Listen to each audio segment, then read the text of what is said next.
Welcome to Tile Trends by Tile Club, the podcast where we explore the latest in tile design, installation techniques, and innovative ideas for your home. I'm your host, Lindsay Flukiger, and today we have a very special guest with us, Sarah Gallo, also known as the 5-Foot Traveler. Sarah is a remarkable social media influencer who specializes in lifestyle, wellness, and travel. She's a blogger, world traveler, and has recently been focusing on creating a globally inspired home. Welcome, Sarah. It's a pleasure to have you on the show today. Thank you. Thank you for having me. I'm excited about this. We are so excited. Obviously, we've been following your account for a little bit, and we are just so inspired by all of the many places that you've traveled. And to date, it looks like you have hit 117 different countries. I have. It's been a wild journey, to say the least. So how did you develop your passion for travel, and what inspired you to start your blog, The 5-Foot Traveler? So it's crazy. I actually had a 10-year debilitating fear of flying. So I never expected to live the life that I currently lead at all. I used to have to be dragged onto airplanes. I used to joke if my family could drive me to our family trips in Mexico. And then after my freshman year of college, I knew I wanted to study abroad. I needed it. I craved it. And I didn't know how I was going to get there at the time because I still had that debilitating fear of flying. But long story short, I actually did hypnotherapy, got over my fear of flying, studied abroad in Florence, Italy. I realized within 3 weeks of being there that my life was forever changed. I had to incorporate travel somehow. I had no idea how I was going to do it. But I remember the exact moment on a train from Florence to Siena being like, I'm going to make this a thing. And this is way before the world of influencers and content creators and everything like that. So I had no idea what my path was going to be. All I knew is that I had control over sort of the direction that I took through college. And so I decided right then and there that I would study abroad a second time in Buenos Aires, Argentina. I would have it be I would graduate early. So that was my final semester. And I won a scholarship to keep a travel blog. And so that was iteration 1 of the 5-Foot Traveler. It was sent out to all of NYU's faculty and students. And it was just kind of this personal experience that I kind of put on the internet. And while I was there, I traveled all around, and between Florence and Buenos Aires, I was like, there's something here. This is incredible. And it allowed me to start seeing all of these different countries and being exposed to all different cultures and navigating different languages. And it had just a huge impact on me. I'm sure the obvious question is, what's your favorite location to date?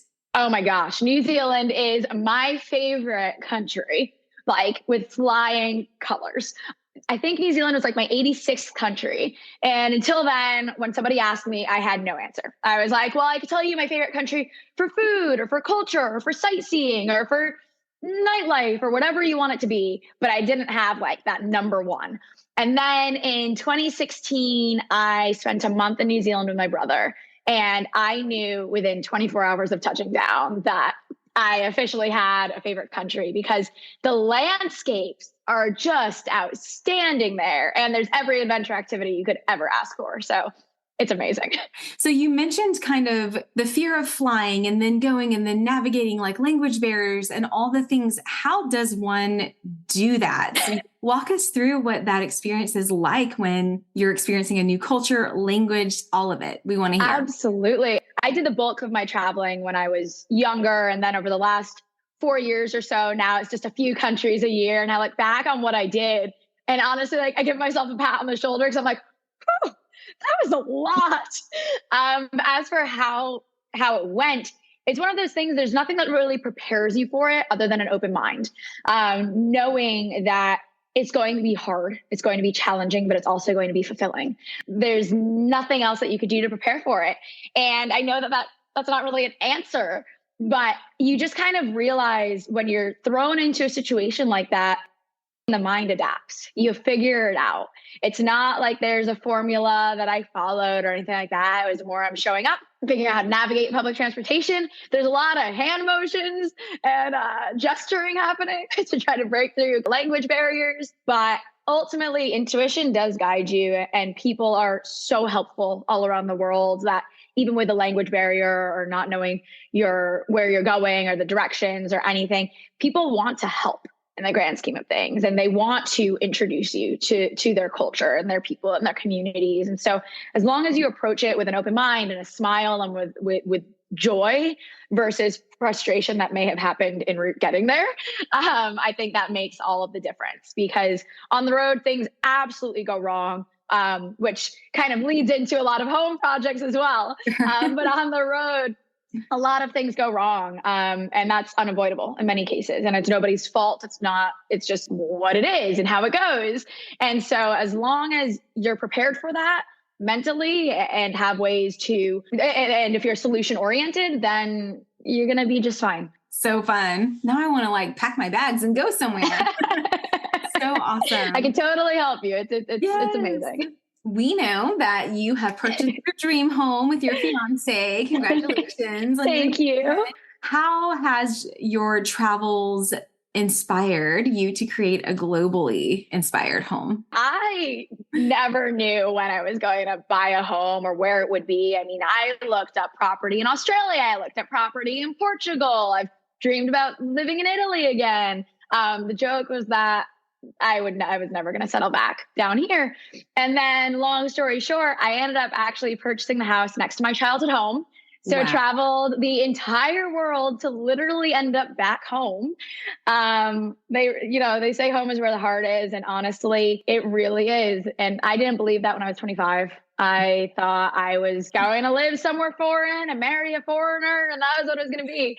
And then, as you just get older, perspective hits and you realize what's most important, and it is being close to family. For me, a big part of it was how can I surround myself with decor, style, aesthetic that would make me feel at peace the way that travel did, because as chaotic as travel is, I also found it very soothing. It was a way to cope with anxiety in many ways.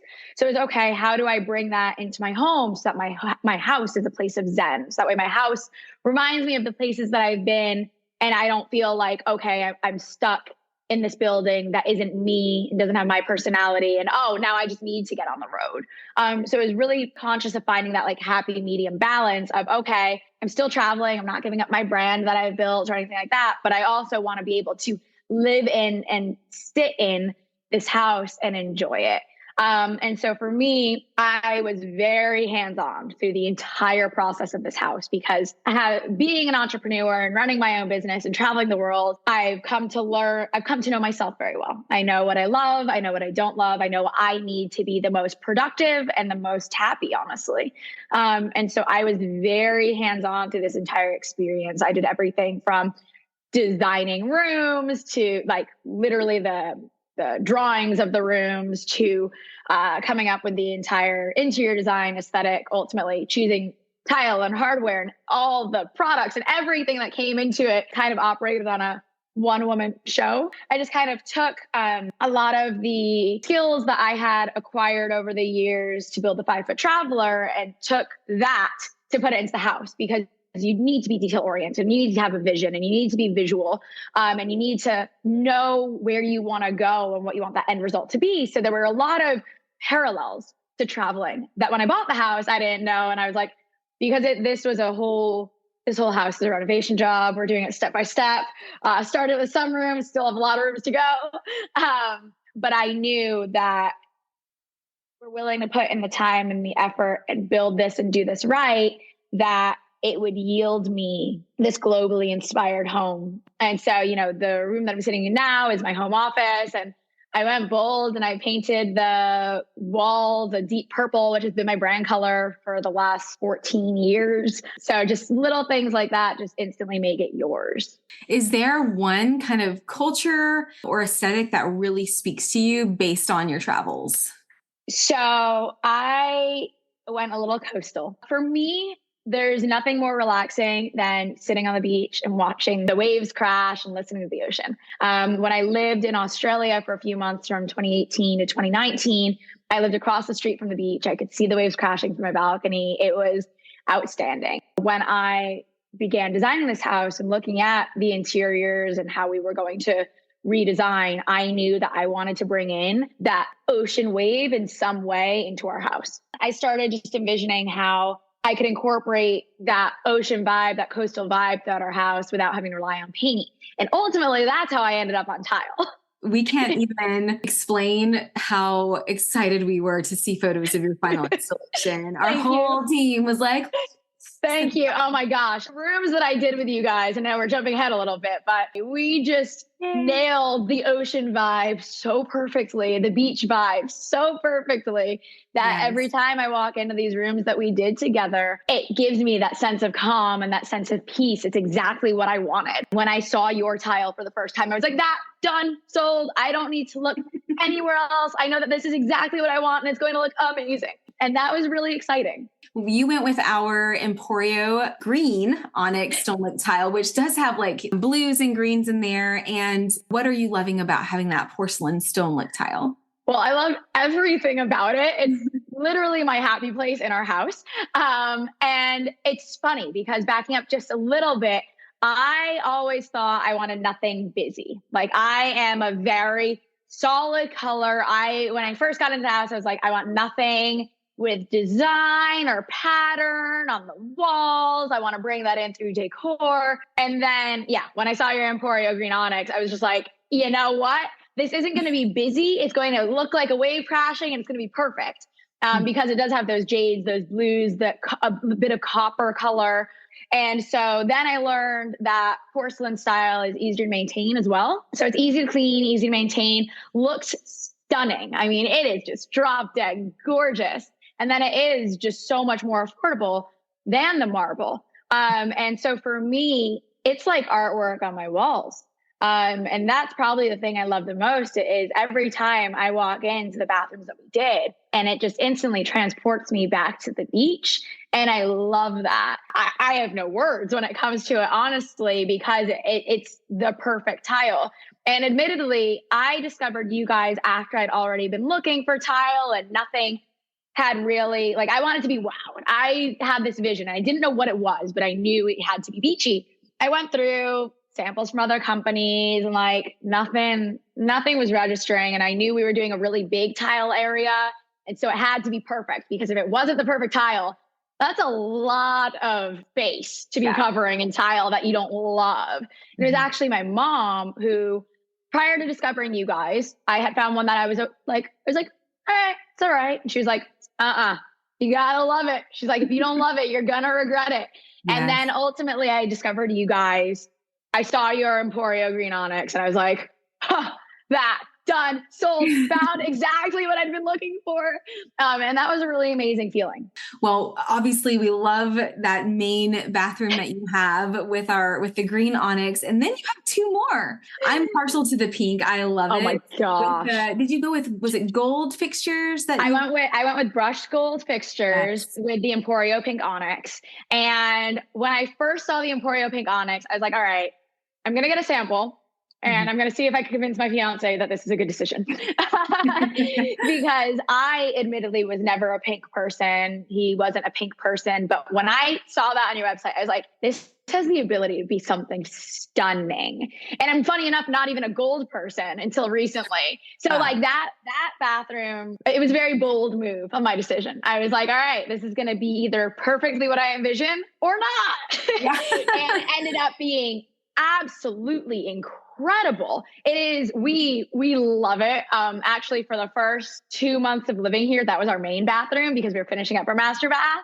And so we like really got to live in the pink bathroom. And the reason I loved it so much is it reminded me of mine and Mark's trip to Bermuda.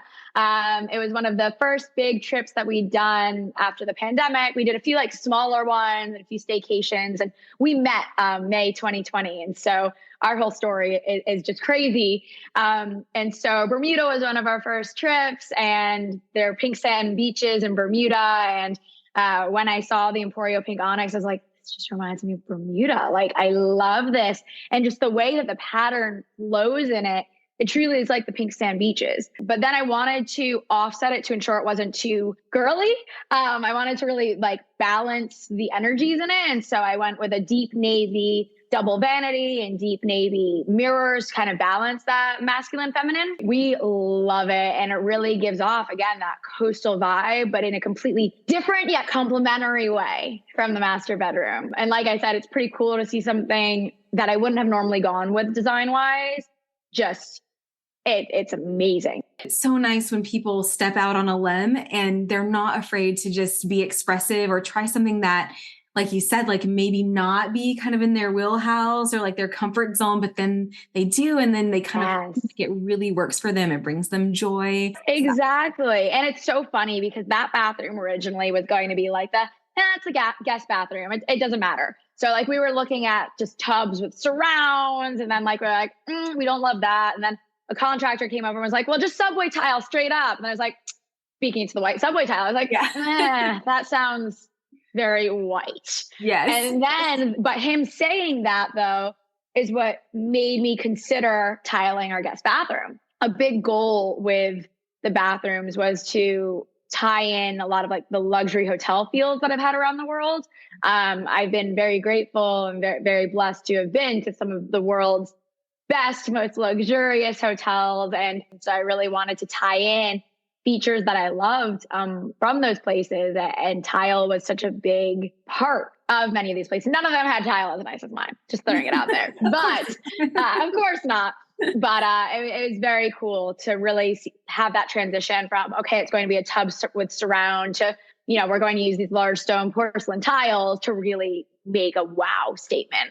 But we're so excited that the final result is like everything you wanted. Everything. We also would love to hear about the process. The good, bad, the ugly, the hiccups. Sometimes it's hard, whether it's the contractor or a DIY experience. Tell us about the installation.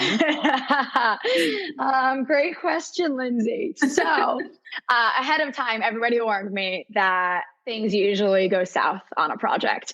And I was like, I'm on top of things though. Like I'm going to be there every day. I don't know how anything will get past me. Like it's going to be fine. I'm going to be the exception. Well, joke's on me. I'm not the exception. It really is amazing how much work goes into a renovation project. Whether it is DIY or you're hiring contractors, something is bound to go wrong. I had like document after document of like, even for my contractors, I gave them about a 20+ page printout of directions and organization and everything that goes together. Still things went wrong. So, let's see, where do we want to start? Again, I want to preface it with the end result is amazing. Everything came out absolutely spectacular. There are still some things we have to tweak and some contractors that have to come back. But from a product standpoint, it's everything we wanted. But the process wasn't easy. My big piece of advice to any new homeowner is making sure you're really vetting the contractors you're hiring. And that sometimes what you're presented with, even if it's a really nicely laid out proposal, dig deep, because essentially for me, I had somebody show up and sign a contract with somebody who I never saw on the site again. So it was very difficult because I thought I was signing with one person and I had ended up being a whole different company. Make sure that they are licensed, make sure that the things that they are doing, if they're doing your electric, make sure that they're licensed. If they're doing your plumbing or contracting out your plumbing, make sure that they know how to do it properly. We had a situation where we built a new toilet room in our master bathroom and the plumbers forgot to run water lines to our new toilet room. They also messed up the height of our all of the plumbing for all of our vanities in all 3 bathrooms. So the day the vanities were supposed to go in, they had to reopen. We'd already painted everything. They had to reopen all of the walls, change all of the plumbing, all of the height.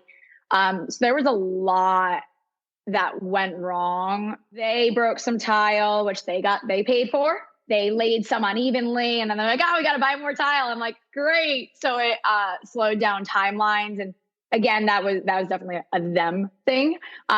So that was hard.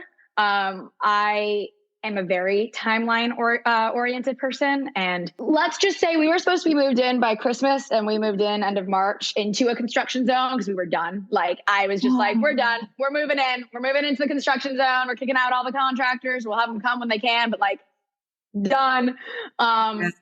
Glass wasn't installed properly. Like our shower door glass wasn't installed properly. scratched some of the tile in the process. I was not happy about that. Grout wasn't done correctly. We actually were going to redo some of the grout because grout's popping out in places where it's brand new grout. It should be solid. So there are things like that were devastating. And I think that for anybody doing a renovation project, you got to go with the flow and you got to know exactly what you want and really stay on top of it, because I stayed on top of it all and things still went wrong. So I can't imagine being any less detail oriented and what would have happened like that. I think that's honestly what scares me the most, because I was here every single day since the day we started renovations. I was on site answering questions, very deeply involved. And there were still a slew of issues that we are still resolving. And so my biggest word of advice is just like, stay diligent, ask questions, know what's going on, and don't be afraid to point out when there are issues. Still worth it every day, because it's still me that's now in there. It still has my personality and my travels, and my globally inspired home exists now, even through that frustration. And I think that supersedes all. Yeah, you have such a great perspective with the experience that you had. And it sounds like you guys did, vet contractors, like you did research, you thought you knew what you were going to get. Looking back, if you were to do it all over again, would you go a more DIY route, or in the end, are you glad that you went with contractors despite the chaos? So we did a really big project. So I'm glad we went with the contractors despite the hecticness and everything that happened. We did demo the original bathrooms ourselves. So like we took out a built-in tub, we took out the shower, and we took out the old vanities. So we did do a good amount of demo ourselves, which obviously saved us time and money. I'm very grateful that my dad and my father-in-law, my fiance, they all just were like, we're going to tackle this. And I was like, I love you guys. But as for the actual framing and making our double shower and the toilet room and the vanities and everything, I am grateful that we hired somebody. And sometimes you have to weigh like, okay, I could either learn to do this, or I could pay a little bit more and have an expert, or so-called expert, do it. And we're really happy we use contractors. We do try to do the little DIY projects that we can on our own, but we definitely know what our limits are. We're not scared of new projects. And I know my fiance he's inspired to learn how to tile after this project and to grout. He's very excited to learn how to do it himself. And it could definitely be done.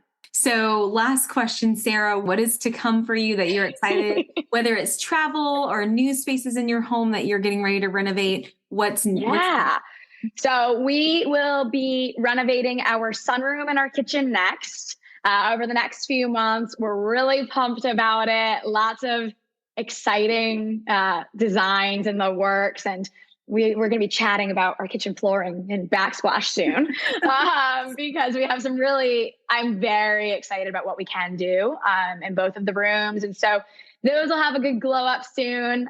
We kind of tackled our projects in order of priority. So started with the bathrooms, then into, the bedrooms and the home offices. And now we're into like kitchen and sunroom. So really can't wait to get started on that. And then travel wise, I head to California in a week and a half for a family friend's wedding. So that'll be really lovely. And we've got some super cool travel coming up later in the year. And juggling the house and the travel has been quite an interesting experience, but I wouldn't have it any other way.